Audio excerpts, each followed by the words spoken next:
Party ఫిరాయింపుల వ్యవహారంలో speaker గడ్డం ప్రసాద్ తీర్పు వెలువరించారు. ఈ నేపథ్యంలో గద్వాల ఎమ్మెల్యే కృష్ణమోహన్ రెడ్డి మనతో ఉన్నారు. ఏంటి సార్, ఈ తీర్పుని ఎలా చూడాలి, మీరు ఎలా స్వాగతిస్తున్నారు?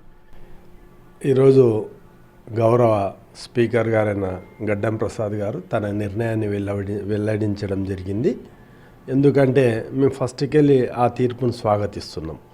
గౌరవ స్పీకర్ గారు యావత్ రాష్ట్రానికి స్పీకర్, యావత్ రాష్ట్రానికి అంటే అసెంబ్లీలో బాస్, అంటే తన కళ్ళ ముందర జరిగేది ఏది జరిగినా అంటే ఎన్నో రకాల అభియోగాలు మా మీద మోపడం జరిగింది.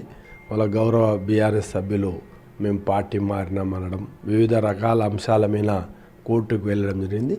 వాళ్ళ కోర్టు కూడా గౌరవ స్పీకర్ గారికి నిర్ణయించే అధికారం ఇవ్వడం చాలా సంతోషం. వాళ్ళ గౌరవ స్పీకర్ గారు తన కళ్ళ ముందర అంటే ఏది జరిగినా వాళ్ళ కోర్టులు అనేది ఒక దగ్గర ఉంటాయి. మళ్ళీ ఇక్కడైతే స్పీకర్ కళ్ళ ముందర ఎవరు ఇక్కడ ఏ విధంగా వ్యవహరిస్తున్నారు, స్థానికంగా తన హాల్లో ఏ విధంగా మసులుకుంటున్నారని తన కళ్ళ ముందర కనిపిస్తుంది.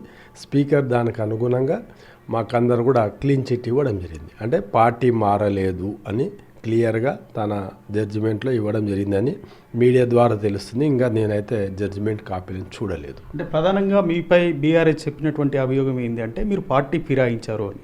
మీరు స్పీకర్ దగ్గర విచారణకి హాజరైనప్పుడు ఏ అంశాలను ప్రధానంగా ప్రస్తావించారు, మీరు కానివ్వండి, మీ అడ్వకేట్ కానివ్వండి?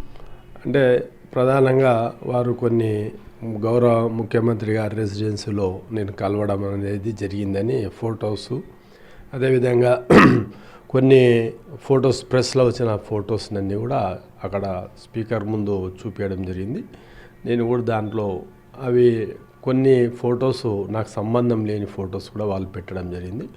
కొన్ని ముఖ్యమంత్రి గారితోన నా అంటే మా నియోజకవర్గ అభివృద్ధి కోరికి లెటర్స్ తీసుకుపోవడం, నియోజకవర్గ అభివృద్ధి కోరికి నేను ఒక స్కూల్ విషయంలో స్కూల్ కోరికి పోవడం జరిగింది. నేను ఏది పోయినా ఆ రోజు ఆ డాక్యుమెంట్ రూపకంగా అంటే నేను ఇచ్చిన ముఖ్యమంత్రి కార్యాలయంలో ఇచ్చిన ఏ పేపరు అన్ని ఎవిడెన్స్ రూపంలో నా దగ్గర ఉన్నాయి. అంటే నేను ఏ సందర్భమైనా ఏ డెవలప్మెంట్ కార్యక్రమం దానికి వచ్చిన జీవోస్ ఏమి ఉన్నాయి అనేది కూడా క్లియర్గా నేను గౌరవ స్పీకర్ గారికి చూపించడం జరిగింది. అంటే మీరు ముఖ్యమంత్రి గారిని మంత్రుల్ని కలిసినప్పుడు దానికి సంబంధించిన డాక్యుమెంట్స్ చూపించామంటున్నారు. ఒకవేళ మీరు బీఆర్ఎస్లోనే ఉన్నా అని చెప్పడానికి ఇంకేమో ఆధారాలు స్పీకర్ ముందు మీరు కానీ మీ అడ్వకేట్ కానీ చూపించారు? అంటే నేను ఎక్కడ కూడా నేనైతే పార్టీ మీద వ్యతిరేకంగా కానీ పార్టీకి గురించి చెడ్డా కానీ ఎక్కడ కూడా నేను మాట్లాడలేదు. గౌరవ మాజీ ముఖ్యమంత్రిని గౌరవించిన, గౌరవ మంత్రులను గౌరవించిన, ఎప్పుడన్నా కలిసి అంటే సందర్భం వచ్చిన వాళ్ళని కలిసిన ఇక్కడ కూడా నేనైతే వాళ్ళని వ్యతిరేకించి కానీ దాంట్లో సభ్యునిగానే మెసులుకున్నా తప్ప నేను ఎక్కడ కూడా వాళ్ళకి వ్యతిరేకంగా ఎక్కడ కూడా పోలేదు.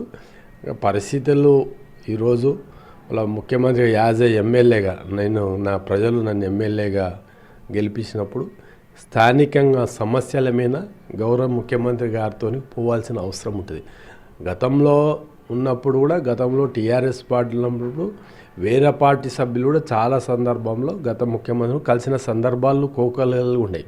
దాంట్లో భాగంగానే కలవడం తప్ప దాన్ని వాళ్ళు చిన్నదాన్ని సమస్యని భూతద్దంలో పెట్టి చూసి ఇంత ఇబ్బందికరమైన పరిస్థితి తేవడం జరిగింది. దయచేసి గౌరవ బీఆర్ఎస్ సభ్యులకి నా విన్నపం ఏమంటే ఎక్కడ కూడా మేము తప్పు చేయలేదు. మీరు మమ్మల్ని అనవసరంగా ప్రజల్లో కానీ ఎక్కడ కానీ దోషిగా నిలబెట్టే ప్రయత్నం చేస్తున్నారు. మళ్ళీ ఈరోజు అభివృద్ధికి పోవాల్సిన అవసరం ఉందా లేదా? ప్రజలు మమ్మల్ని ఎన్నుకున్నప్పుడు ప్రజా సమస్యల మీద పోవాల్సిన అవసరం, ఒక ముఖ్యమంత్రిగా పోవాల్సిన అవసరం ఉందా లేదా అని మీరే నిర్ణయం తీసుకోవాలి. అంటే ఈ స్పీకర్ నిర్ణయంపై తిరిగి మళ్ళీ బీఆర్ఎస్ కోర్టులను ఆశ్రయిస్తే ఏ రకమైనటువంటి చర్యలు ఉంటాయి మీ సైడ్ నుంచి, మీ లీగల్ టీం నుంచి? అంటే ఇంతవరకు నేను జడ్జిమెంట్ కాపీలు అనేది ఏమీ తెలియదు నాకు.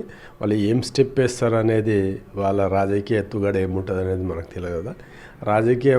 ఏదున్నా రాజకీయ ఎత్తుగడనే, ఇదేమీ ఇబ్బంది పెట్టాలా అనే ఉద్దేశం కాకుండా రాజకీయంగా ఎత్తుగడ అంటే పార్టీని కాపాడుకునాలనే ఉద్దేశంతో రాజకీయ ఎత్తుగడలో ఈ భాగాలన్నీ ఉంటాయి. రాజకీయ ఎత్తుగడలో వాళ్ళు ఏం నిర్ణయం తీసుకుంటారు అనేది మళ్ళీ వేచి చూడాల్సిన అవసరం ఉంది. దానికి లీగల్గా పోతే మీరు కూడా ఉన్నారా రెడీగా? వాళ్ళు ఎక్కడ పోయినా దానికి లీగల్గా, ఇప్పుడు గౌరవ కోర్టులు అనేది ప్రజలకు న్యాయం చేయనిక, ఏదైనా అన్యాయం జరిగితే ఆ న్యాయాన్ని రక్షించనికనే కోర్టులు ఉన్నాయి. ఏది పోయినా మేము కూడా కోర్టులను ఆశ్రయిస్తాం, కోర్టులో మా పక్షాన ఉంటామని పూర్తిగా విశ్వాసం ఉన్నాం. అంటే మేము తప్పు చేయలేదు, ఎన్నోసార్లు చెప్పినాం, మీ ఎన్టీవీ ద్వారా కూడా చాలా సందర్భాలు చెప్పినాను. అయినా కూడా వాళ్ళు మా మీద అభియోగం మోపే ప్రయత్నం చేసినారు. దానికి క్లీన్ చిట్ ఈరోజు గౌరవ స్పీకర్ ప్రసాద్ గారు ఇవ్వడం జరిగింది. మళ్ళీ కోర్టులు కూడా ఏ నిర్ణయం చేసినా ఆ కోర్టులో కూడా మా పక్షాన్నే నిర్ణయం వస్తుందని పూర్తిగా విశ్వాసంగా ఉన్నాం. మేము తప్పు చేయలేదనక అంత ధైర్యంగా మాట్లాడగలుగుతాం. మరొకసారి అడుగుతున్నాము, కృష్ణమోహన్ రెడ్డి ప్రస్తుతం ఏ పార్టీలో కొనసాగుతున్నారని అనుకోవాలి? ఇప్పుడు రామాయణం అయినాక సీత ఏమవుతుంది అన్నట్లు ఉంది, రామునికి సీత అయినట్లు ఏమవుతుంది అన్నట్ల ఈరోజు గౌరవ స్పీకర్ గారే నిర్ణయం చేయడం జరిగింది. గౌరవ స్పీకర్ గారు ఏ నిర్ణయమో అదే పార్టీలో ఉన్నట్ల మేము లెక్క. బీఆర్ఎస్లో ఉన్నట్లనే లెక్క. అది ఇంకా అది ఏముంది, స్పీకర్ గారే నిర్ణయం చేసినారు కదా. సో మొత్తం మీద స్పీకర్ తీర్పుపై గద్వాల ఎమ్మెల్యే కృష్ణమోహన్ రెడ్డి హర్షం వ్యక్తం చేస్తున్నారు. ఫర్దర్గా ఏమైనా లీగల్ స్టెప్స్ ఉన్నా కూడా తాము కూడా అందుకు సిద్ధంగానే ఉన్నాము, స్పీకర్ నిర్ణయానికి కట్టుబడే ముందుకు పోతాము, స్పీకర్ చెప్పిన పార్టీలోనే మేము కొనసాగుతున్నామని భావిస్తున్నామని ఆయన మరోమారు స్పష్టం చేశారు. వీడియో సందీప్తో హైమద్, ఎన్టీవీ, గద్వాల నుంచి.